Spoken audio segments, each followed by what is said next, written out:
Hello and welcome to Rumal's Academy. In today's session, we'll discuss some important newspaper articles from 16 November 2022. For more study materials and updates, you may also join our WhatsApp group. We'll provide the link of the group in the description below. So this is the list of topics that we'll cover in today's session. Let's start. So the first article for the day is about the 9th schedule. So this has recently been in the news because of another news which has come from Jharkhand. तो यहाँ पे बताया गया है कि Jharkhand assembly has clear 2 bills. तो इन्होंने 2 bill pass किया है.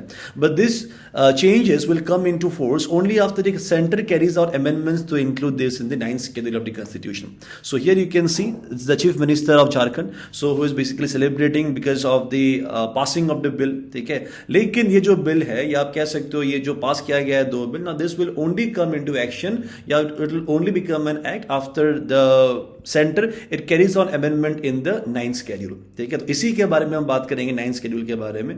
तो you should first know ये जो झारखंड असेंबली है ऑन फ्राइडे इन्होंने क्लियर किया है 2 बिल. ठीक है. एक बिल यहाँ पे आप बता सकते हो कि एक जो बिल है this basically increasing the reservation in the vacant government post. आप कह सकते हो कि जो गवर्नमेंट नौकरी है तो उसमें यहाँ पे जो रिजर्वेशन है तो उसे इंक्रीज कर दिया गया है टू 77%. ठीक है. तो 77% तक यहाँ पे इंक्रीज कर दिया गया है. But because this is against the verdict of supreme court in the Indira Sahni case of 1992 जहां पे सुप्रीम कोर्ट ने बताया था कि रिजर्वेशन कैन नॉट एक्सीड 50%. ठीक है. तो इसी कारण से hence they want to place it in the 9th schedule of the Indian Constitution which acts like a safe harbor for the laws and acts as the laws placed in the 9th schedule जो है ना they are not subject to the judicial review of the judiciary. इसी कारण से यहाँ पे ताकि ये बाद में जाके इसको दिक्कत ना हो. So this is the reason why they want to place this particular act in the 9th schedule. But मुद्दा अभी ये है कि 9th schedule में कोई स्टेट गवर्नमेंट इसे प्लेस नहीं कर सकता है. तो 9th schedule में प्लेस कर सकता है बस सेंट्रल गवर्नमेंट. तो हम बात करेंगे 9th schedule के बारे में क्या क्या सेफ गार्ड मिल जाता है अगर आप एक एक्ट को अगर आप एक बिल को 9th schedule में प्लेस करते हो तो. ठीक है. So this can be important for prelims and from mains perspective it can be important from GS paper two Indian polity point of view. It has been taken from the Indian Express. तो देखिए क्या बताया गया है recently. तो as I told you Jharkhand assembly ने 2 bill clear किया है. बट दिस चेंजेस जो है अभी तक वो आया नहीं है because it will only come into it will only come into action when the centre will basically place them in the 9th schedule of the Indian constitution. ठीक है. तो देखिए यहाँ पे जो बिल है बिल मैंने यहाँ पे बता दिया है. एक हो गया आपका Jharkhand reservation of vacancies in post and services. तो बेसिकली ये गवर्नमेंट जो भी यहाँ पे पोस्ट है या आप कह सकते हो वैकेंसीज है उसके लिए यहाँ पे रिजर्वेशन लाया गया है. This bill has been called as the services bill of 2022. तो ये जो बिल है it basically raises the reservation to 77%. ठीक है. मैंने बताया आपको कि सुप्रीम कोर्ट ने क्या किया था एक पार्टिकुलर जजमेंट ऑफ 1992 में ये बताया था कि the total reservation can not exceed 50%. ठीक है. तो लेकिन यहाँ पे 77% तक बढ़ जाएगा. ठीक है. So within the reserve category the एससीज will get a quota of 12%. 27% होगा ओबीसीज के. देखिए एससी यहाँ पे था जो इनिशियली आप अगर पूछोगे तो इनिशियली यहाँ पे था 10%. ठीक है. ओबीसी का आप देखोगे इट वाज 14% जो कि ऑलमोस्ट डबल कर दिया गया है. और एसटीज के लिए इट वाज इनिशियली 26%. अभी 2% बढ़ा के इसे 28% कर दिया गया है. और आपको पता होगा रिसेंटली जो नया 103rd अमेंडमेंट के अकॉर्डिंग 10% फॉर द ईडब्ल्यूएस जो कि अनरिजर्व कैटेगरी के लिए है. ठीक है. तो अगर आप ये सब कुछ ऐड करोगे ना तो you will come to know कि this particular everything this adds up to 77%. ठीक है. तो this is basically about the Jharkhand reservation of vacancies post and services amendment bill of 2022. एक और बिल पास किया गया है which is known as the Jharkhand local persons bill. अब ये बिल इतना दिक्कत नहीं दे रहा है बट दिस पर्टिकुलर बिल जो है ना ये लेकिन प्लेस करने के लिए बहुत इंपॉर्टेंट 9th schedule में in the 9th schedule because only to safeguard this particular bill. ठीक है. अब जो लोकल पर्सन बिल है this is basically meant for granting the local resident certain rights benefits and privileges you can say and preferential treatment ताकि यहाँ पे कुछ भी तरीके का जो एरियाज पे मेंशन है इसमें ताकि लोकल पीपल को ज्यादा से ज्यादा यहाँ पे उनको प्रेफरेंस दिया जाए. बिकॉज आपको पता होना चाहिए कि most of the people in Jharkhand state are basically tribal है. नहीं तो आप देखोगे they belong to the OBC to the backward class community. इसीलिए ताकि उनका जो ग्रोथ है the growth also is ensured. This is the reason why यहाँ पे लोकल्स के लिए ये बिल लाया गया है सो दैट उनको दिया जा सके ट्रीटमेंट या आप कह सकते हैं preference in case of land in the stake in local development of river lake. तो ये सारे जो एरियाज है इन सारे एरियाज में ताकि उनको प्रेफरेंस दिया सके. ठीक है. और इस तरीके का प्रोविजन आपको पता ही होगा कि हम लोग के स्टेट में भी अरुणाचल में भी है जहां पे the locals have got there land rights. है कि नहीं. आपको पता होगा कि यहाँ पे बाहर का जो आउटसाइडर है he can not like come in Arunachal Pradesh and by land here. Right. So this particular ये उसी तरीके का आप कह सकते हो सिमिलर टाइप ऑफ एक प्रोविजन है जो कि झारखंड में लाया गया है. सो उसके बाद आप देखोगे about the what is the need to include the bills in the 9th schedule, तो मैंने बताया अबाउट दी 77% रिजर्वेशन के बारे में। तो करंट जो यहाँ पे बिल है ना, it has basically increase the reservation to 77%। अब ये जो 77% है, लेकिन ये ब्रीच करता है या ब्रेक करता है, वायोलेट्स दी 50% सीलिंग। और ये जो 50% सीलिंग है ना, ये किसी और ने, ये सुप्रीम कोर्ट ने लाया था, बेसिकली सुप्रीम कोर्ट ने लाया था in the 1992 Indira Sahni versus union of India verdict. ठीक है, ये बहुत इंपॉर्टेंट है 1992। लेकिन अभी के टाइम में आपको देखिए, दिस इज ऑल्सो, आप कह सकते हो ये भी अभी के टाइम में आप देखोगे द 1992 का जो ये वर्डिक्ट है, this is also currently fading out. ठीक है, ये इसका रीजन आप बता सकते हो कि रिसेंटली आपको शायद पता होगा कि ईडब्ल्यूएस जो है ना, that is economically weaker section के लिए जो रिजर्वेशन लाया गया था 10%, तो उसके अकॉर्डिंग में क्या था देखिए, मतलब आप कह सकते हो कि सुप्रीम कोर्ट में ना एक्चुअली केस चल रहा था। ठीक है, तो सुप्रीम कोर्ट में जो केस चल रहा था, this was basically on the basis that जो 10% ईडब्ल्यूएस के लिए जो कोटा है ना, it is basically breaching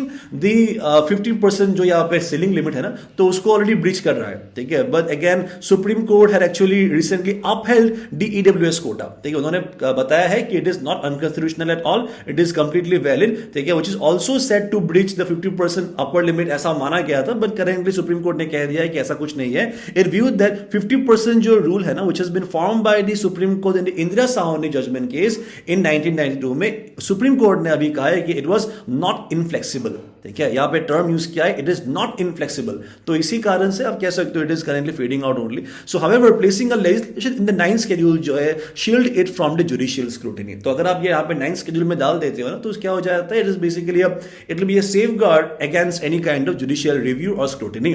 previously the Tamil Nadu backward classes scheduled caste and the ST का जो यहाँ पे रिजर्वेशन जो एक्ट था of 1993, now this had also breached this 50% gap. ठीक है, तो इसको भी यहाँ पे डाल दिया गया 9th शेड्यूल में, which is basically which makes a provision for reservation for 69% of the seats in colleges and jobs in state government। ठीक है, तो ये लाया गया था बाय तमिलनाडु, एंड करेंटली जो 77% है तो अभी वो ला रहा है, दैट इज जो झारखंड का गवर्नमेंट ने। नाउ अभी हम बात करेंगे अब 9th शेड्यूल के बारे में। So this schedule contains a list of central and state laws. तो यहाँ पे देखिए बस सेंटर का लॉ नहीं, यहाँ पे स्टेट लॉज भी आपको पाया जाएगा, which can not be challenge in courts and was added by the constitution first amendment act of 1951। ठीक है, जो पहला अमेंडमेंट है 1951, उसी में इसे ऐड कर दिया गया था। तो basically it was done during the time of Jawaharlal Nehru. The first amendment जो है it added 13 laws to this schedule. ठीक है, जो पहला अमेंडमेंट है, तो इस शेड्यूल में, दैट इज 9th शेड्यूल में, यहाँ पे 13 लॉज डाल दिया गया था। और आपको पता ही होगा क्योंकि यहाँ पे जो एक सेफगार्ड प्रोवाइड करता है, तो ऑब्वियसली इसे यूज भी किया जाएगा, इसे मिसयूज भी किया जाएगा। तो अभी के टाइम में देयर आर 284 लॉज है। ठीक है, ऐसे 284 आपको लॉज मिलेगा, व्हिच कैन ऑब्वियसली, अभी अगर नया नया यहाँ पे लॉज डाल दिया जाता है तो ये चेंज हो जाएगा। तो लाइक ये एक फिक्स फिगर नहीं है, it can change, but initially 13 laws have brought about and currently there are 284 laws in the 9th schedule. So it was created by the new article 31B। तो एक नया आर्टिकल यहाँ पे place किया गया 31B, which along with article 31A, तो ये जो दो है, so this were brought by the central government to protect laws related to the agrarian reform and for abolishing the zamindari system. ठीक है, तो जमींदारी सिस्टम आपने सुना होगा in history.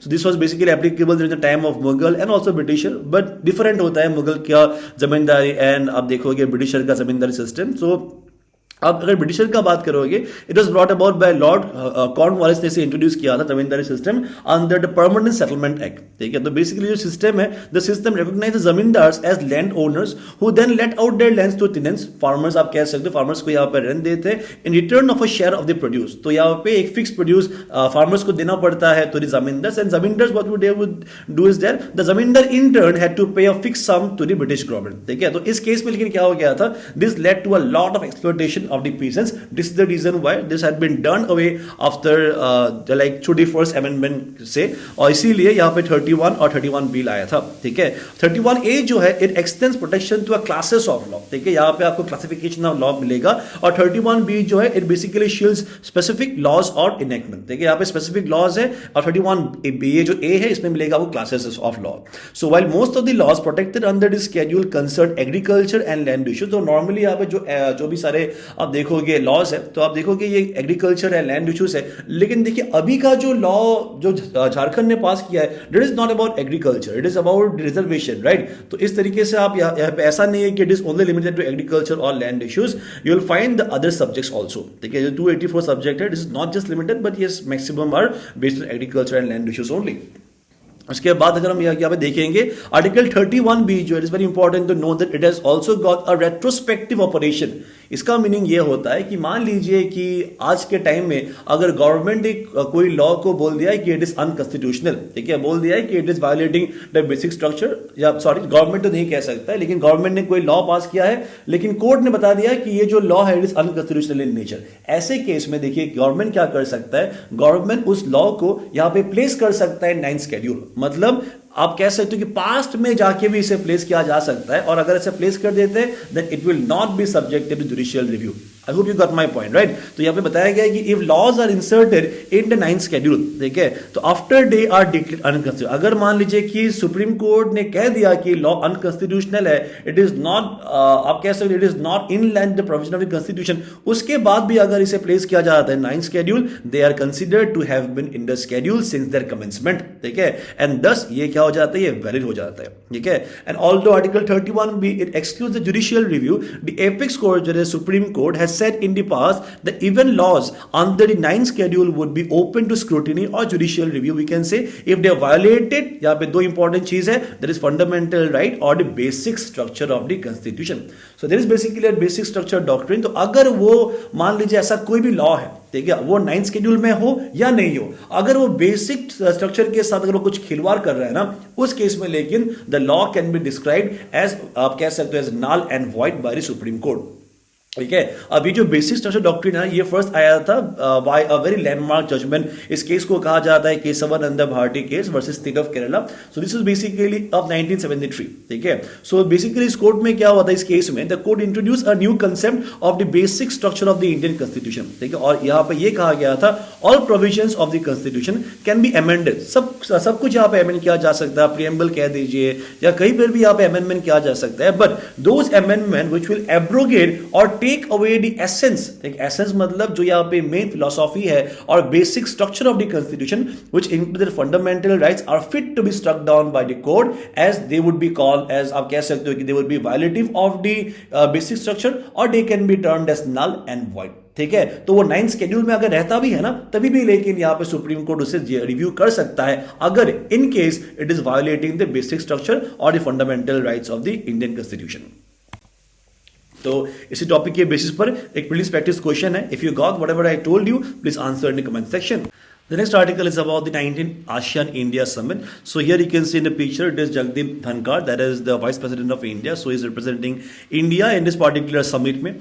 So the Vice President of India attended the 19th ASEAN India Summit at Phnom Penh, which is basically the capital of Cambodia. So it can be important for prelims and mains perspectives. It can be important for GS paper 2 regional group which has been taken from the Hindu. तो देखिए ASEAN के बारे में हम पहले जान लेते हैं, उसके बाद हम इस समिट के बारे में बात करेंगे। तो ये देखिए this are the list of the 10 countries which form a group of the ASEAN. ASEAN basically stands for Association of the Southeast Asian Nation. So it is a regional grouping that promotes economic, political and security cooperation.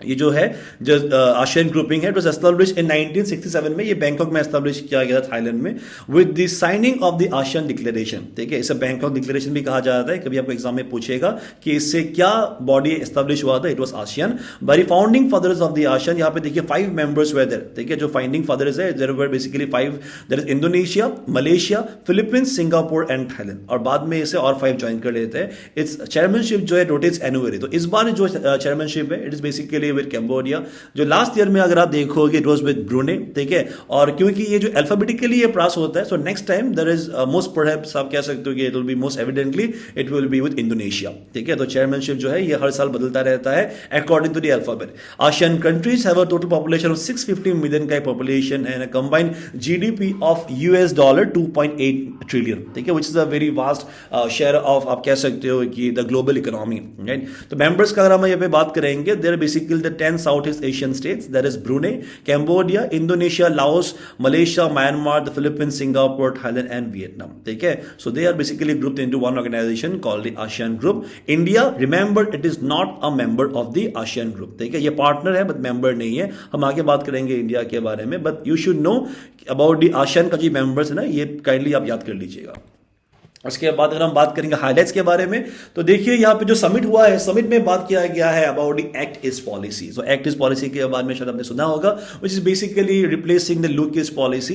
तो यहाँ पे देखिए India has held deep cultural, economic and civilisational ties that have existed between India and south East Asia. तो अब देखिए from since time इममेमोरियल, या मान लीजिए कि जब से हिस्ट्री में आप देखोगे there are so many ties, ठीक है, कितना सिग्निफिकेंट टाइज है विद दिस पर्टिकुलर कंट्रीज। देखिए क्योंकि यहाँ पे देखोगे जो रीजन है तो रीजन भी काफी सेम हो जाता है, ठीक है। तो इसीलिए आप देखोगे there are deep ties between both the countries and stated that India ASEAN जो रिलेशनशिप है now it basically forms the central pillar of the India's act east policy. हम आगे बात करेंगे एक्ट ईस्ट पॉलिसी के बारे में, if you don't know about it, but it's a very important policy of India. ये इसलिए इंपॉर्टेंट है बिकॉज ये north east also is a part of this act east policy only, ठीक है, because north east is basically it acts like a gateway of the India's act east policy. Then India reiterated its support to the ASEAN centrality in the Indo Pacific. तो देखिए ASEAN centrality जो है it basically treats, you can से involves ASEAN जो है as a leader और driver और the architect और institutional hub of the regional cooperation in the wider Asia Pacific region, ठीक है। सो आसियान जो है आपको दिखेगा ये नॉर्मली पाया जाता है इन एशिया पैसिफिक रीजन में, तो इससे बेसिकली सेंट्रल पावर कहा जाता है आसियान को। So India has reiterated its support to it, right. उसके बाद हम बात कर सकते हैं अबाउट कॉम्प्रिहेंसिव स्ट्रेटेजिक पार्टनरशिप के बारे में। सो आसियान एंड इंडिया जो है, they have adopted a joint statement announcing the elevation of the existing strategic partner. तो करंटली आपको पता होना चाहिए India is actually a strategic partner of the ASEAN. India is not a member but India has been a strategic partner. अभी लेकिन India has become a comprehensive strategic partner. ये important है, ये साल हुआ। It reiterated the commitment to enhance the India ASEAN cooperation in various areas such as the maritime activities, because यहाँ पे there is a long coast that is being shared by the ASEAN countries and India as well, right? And then about the counter-terrorism, cyber security, the digital economy, environment, science and technology, tourism, among other. तो ये सारा areas में यहाँ पे focus किया जाएगा या coordinate करेगा India with the ASEAN nations. It proposes expediting the review of the ASEAN India trade in goods agreement. तो यहाँ पे जो एग्रीमेंट है इसे अभी एनाउंस किया जाएगा to make it more user friendly, simple and trade facilitative. तो पीस एंड सिक्योरिटी का अगर हम बात करेंगे, both the sides reaffirm the importance of maintaining and promoting peace, stability, maritime safety and security, freedom of nation and overflight in the Indo-Pacific region. तो ये सारा जो बात है peace and security, this is basically against what? Against the aggressive policy of China in the Pacific or the region which basically forms a part of the Southeast Asian nation, right? सो चलिए बात करते हैं about the आसिया और India के relation के बारे में। अब देखिए ASEAN, you should know, it is considered as one of the most influential groupings in South East Asia. India and seven other countries जो कि मेंबर्स नहीं है आसियान का, जैसे कि US, China, Japan and Australia, now they are also its dialogue partners of the ASEAN, ठीक है। तो आसियान इंडिया डायलॉग रिलेशन जो है start with the establishment of sectoral partnership start हुआ था इन 1992 में। तो ये बेसिकली स्टार्ट हुआ था with the initiative of the look east policy जो कि 1992 में ही स्टार्ट किया गया था, ठीक है। इसके बारे में आगे बात करेंगे। दिस अभी के टाइम में लुक ईस्ट नहीं है, this act east policy. Now this particular जो रिलेशनशिप है graduated to full dialogue partnership. तो 1995 में ये बन गया था फुल डायलॉग पार्टनरशिप एंड 2002 में ये बन गया था समिट लेवल पार्टनरशिप, ठीक है। उसके बाद it was as you told you कि about the existing strategic partnership के बारे में, लेकिन अभी से we are a comprehensive strategic partner of to the ASEAN, ठीक है। So traditionally, the basis of the India-ASEAN ties has been trade and people-to-people ties. देखिए जो shared historical and cultural, as I told you, बहुत सारा यहाँ पे shared mutual, you will find mutual यहाँ पे interest है in the with respect to the historical and cultural roots. A more recent and urgent area of convergence has been balancing China's rights. तो China देखिए because of its aggressive policy, it is you will find a number of countries are currently uniting to balance its power. तो ASEAN और India का जो relation है, this will also act towards balancing China's aggressive policies. Both India and ASEAN aim to establish a rules-based security architecture for peaceful development, which basically respect the UN Charter. ठीक है, in contrast to the China's aggressive policies. So this is going to play an important role in balancing the China's aggressive policies in the region. अगर हम बात करेंगे about the act east policy के बारे में, the act east policy was announced in November 2014 में announce किया गया था और ये 1992 में जो स्टार्ट हुआ था, that is the look east policy, उसी का एक अपग्रेडेड वर्जन है। It is a diplomatic initiative to promote economic, strategic and cultural relation with the vast Asia Pacific region at different level. It involves intensive and continuous engagement with the South East Asian countries in the field of connectivity हो गया, trade, culture, defence and people to people contact at bilateral, regional and multilateral levels. This are very important areas which are being focused through this act east policy. अब अगर हम इसके M के बारे में बात करेंगे, it is to promote the economic cooperation और cultural ties and developing a strategic relationship with countries in the Indo Pacific region. ठीक है, तो इंडो पैसिफिक रीजन में पाया जाता है south East Asian nation with a proactive and pragmatic approach and thereby improving the economic development of the north eastern region. अब देखिए सबसे इंपॉर्टेंट यहाँ पे पॉइंट क्या है एक्ट ईस्ट पॉलिसी के रेस्पेक्ट में, ये जो नॉर्थ ईस्टर्न रीजन है, because you will find the north east region का जो एडजेसेंट एरिया है ये पे पाया जाता है आपको South East Asian countries. This is the reason why जो ट्रेड होगा, जो कॉमर्स होगा, यहाँ पे जो भी कम्युनिकेशन होगा, it will take place through the various sites of north east only. तो बेसिकली यहाँ पे एक तरीके से डेवलप किया जाएगा नॉर्थ ईस्ट को and through the stronger ties to the ASEAN nation. अगर हम यहाँ पे देखोगे, आप यहाँ पे लुक ईस्ट पॉलिसी था पहले, उसके बाद बनाया act east policy. So in order to recover, देखिए क्या हुआ हो गया था ना यहाँ पे, जब 1990s के टाइम में जब यूएसएसआर का डिसइंटीग्रेशन हुआ था, तो they used to be our best of partners, right. उस टाइम के बाद जब डिसइंटीग्रेट हो गया था, we were looking for a different partner. ठीक है, तो India so to build up relationship with the, आप कह सकते हो कि in the South East Asia में जो भी एलाइज है, तो इनके साथ हमने एक रिलेशन यहाँ पे ट्राई किया था बिल्डअप करने के लिए. और in this pursuit only the former Prime Minister of India, that is P.V. Narasimha Rao, he had launched the Look East policy in 1992. Okay, and this was basically done to give a strategic push to India's engagement with the Southeast Asia region, so that the जो यहाँ पे ties है, it can be bolstered to bolster its standing as a regional power and also to counterweight or to balance the strategic influence of the China को जो aggressive policies है उसको balance करने के लिए. ठीक है, तो यही सारा चीज़ है which basically forms a part of act east policy, जो कि अपने सिलेबस के लिए बहुत इंपॉर्टेंट है. और इसी टॉपिक के बेसिस पर एक प्रिंस प्रैक्टिस क्वेश्चन भी मैंने दिया हुआ है, please answer in the comment section. The next article is about the national press day. तो ये अरुणाचल में आप देखोगे इसे ऑब्जर्व किया गया है and governor and the speakers also convey the greetings. हम इसके बारे में हम बात करेंगे द नेशनल प्रेस डे के बारे में. सो प्रेस देखिए, आपको पता होगा कि कितना इंपॉर्टेंट है, right, in today's world. So it's called one of the 4 pillars of a strong democracy and India being the largest democracy of the world. Obvious सा बात है, यहाँ पे बहुत ही इंपॉर्टेंट हो जाता है प्रेस का रोल. ठीक है, एंड यहाँ पे आप देखोगे बाकी जो ट्री है, that is executive, legislative and judiciary. तो यहाँ पे आप देखोगे कि जो कॉमनर्स है वो इतना रोल प्ले नहीं कर सकते, लेकिन प्रेस एक ऐसा प्लेटफॉर्म है जहाँ पे कॉमनर्स का भी से रहता है. ठीक है, तो इसीलिए press is really important. So national press day जो है is observe in November 16 every year to acknowledge and honour the Press Council of India. ठीक है, अभी जो प्रेस काउंसिल ऑफ इंडिया है, it was basically formed in 1966 में form हुआ था ऑन 16th of November. इसीलिए इसी को कमेमोरेट करने के लिए यहाँ पे नेशनल प्रेस डे ऑब्जर्व किया जाता है. The national press day of India is since then celebrated as November 16 में सेलिब्रेट किया जाता है to commemorate the establishment of the council. अभी जो डे है, it marks the presence of an independent and responsible press in the country. The Press Council of India is also examines the quality of reportage of Indian press. आपको पता होगा कि आजकल का reporting जो है बहुत सारे प्लेटफॉर्म पे काफ़ी आप देखोगे कि इट इज़ लाइक डिटोरेटेड, बहुत नीचे चला गया है. ठीक है, एंड आप देखोगे कि जो यहाँ पे सेंसिबिलिटी होना चाहिए, तो ये भी मिसिंग रहता है, अक्सर देखा जाता है. तो इसीलिए it basically examines the quality of the reportage of the Indian press and then basically keeps a check on journalistic activities, ताकि एक यहाँ पे जो भी एरियाज में फोकस कर रहे हैं, so that particular areas that should be relevant to the public, right.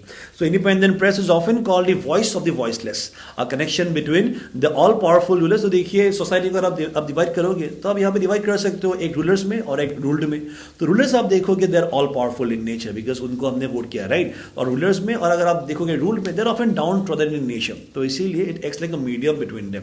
It brings out all the ills and malaise of this system and helps the government find a solution to this in the process, strengthening the values of the democratic system of the governance. तो governance जो है that is the delivering of public service में, ताकि यहाँ पे अच्छी तरीके से सर्विस को सर्विसेज पब्लिक को पहुंचा जा सके. तो यहाँ पे प्रेस एक बहुत इंपॉर्टेंट रोल प्ले करता है. और आप देखिएगा जहाँ पे भी press has been like unbiased, जहाँ पे the press is accountable, जहाँ पे press is acting in a responsible manner, वो जगह पे आप देखिएगा काफ़ी डेवलपमेंट भी हुआ है. और आप एक तरीके से गवर्नमेंट, अभी आपको पता होगा कि गवर्नमेंट भी कुछ भी एक गलत कदम उठाने के लिए वो डर जाएगा, क्योंकि उनको पता है कि मीडिया आने वाला है. ठीक है, तो this is how it plays a very important role in checking the wrong doings of governance और wrong doings of any kind of an individual in society. ठीक है, इसके बाद the next article second from the state of Arunachal Pradesh, it is about the Janjatiya Gaurav दिवस के बारे में। अब ये जो दिवस है इसके बारे में हम बात करेंगे। तो governor B D Mishra has basically participated in the Janjatiya Divas Gaurav Divas में। तो this can be important for our prelims जो डेट है, and also from mother Indian history point of view will look at some facts has been taken from the Arunachal Times again. तो देखिएगा जो ये जो जनजातीय गौरव दिवस है, it is basically about the tribes के बारे में, ठीक है।